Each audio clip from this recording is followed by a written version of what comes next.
Welcome to Bigger Hammer Racing. This video today is dedicated to my friend Bruce in New Zealand, who is restoring an awesome form car.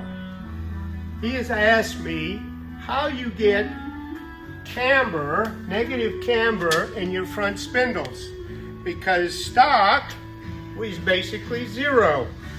So the process actually doesn't start with your spindles. It actually starts with your sway bar.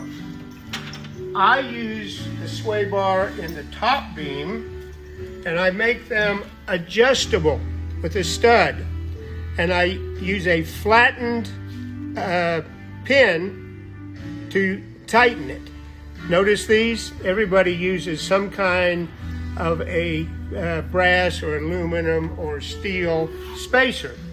Well, you can start your process right there, because if you'll notice, I have a fat one and I have one that has been cut down.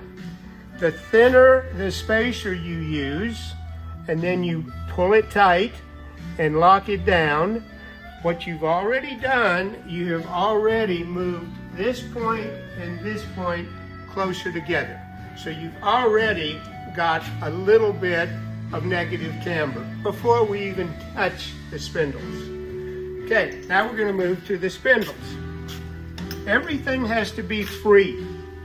So you must check to make sure, if you're using used link pins, that they aren't bent. I don't know if you can see that, but this one is not straight. It is bent.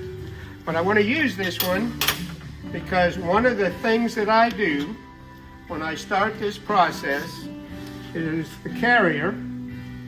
I radius the carrier, because now our pin is not going to sit straight, it's going to be at an angle.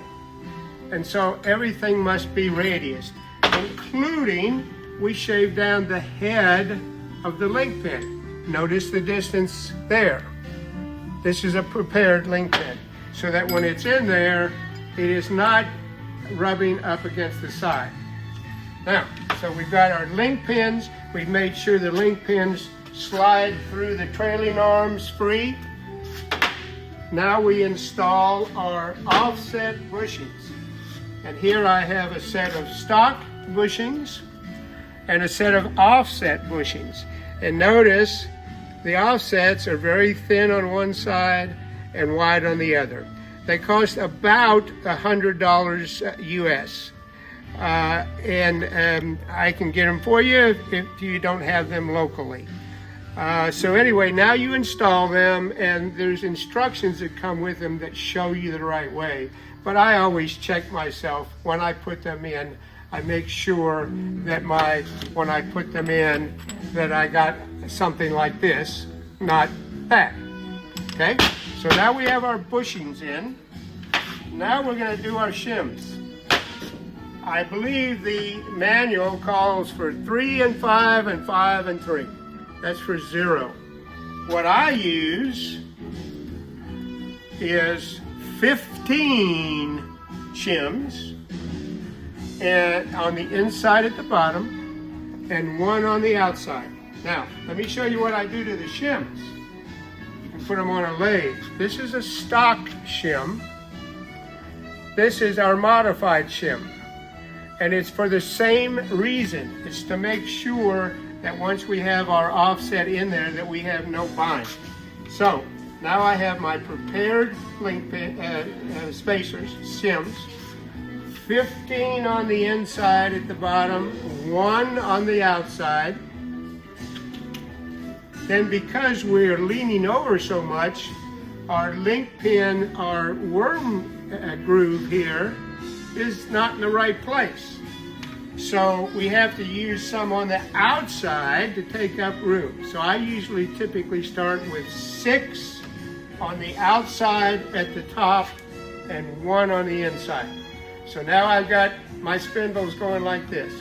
Now, next problem is when you put that all together, you're not going to be able to get your bolts through anymore. So the next, and really the last thing, is we're going to use a Dremel tool, and we're going to come up through the hole, and we are going to take a little bit of edge off of our link pin so that we are basically extending the groove. Now, and it will take you a few times until you can get the bolt through, but now you can get the bolt through. You can use your 14 millimeter to crank the link pin full clockwise, and then you can use your two 17 millimeter wrenches to tighten the bolt down. Now, hopefully, we will have 2 to 2.5 degrees of negative camber. And that's how we do it at Bigger Hammer.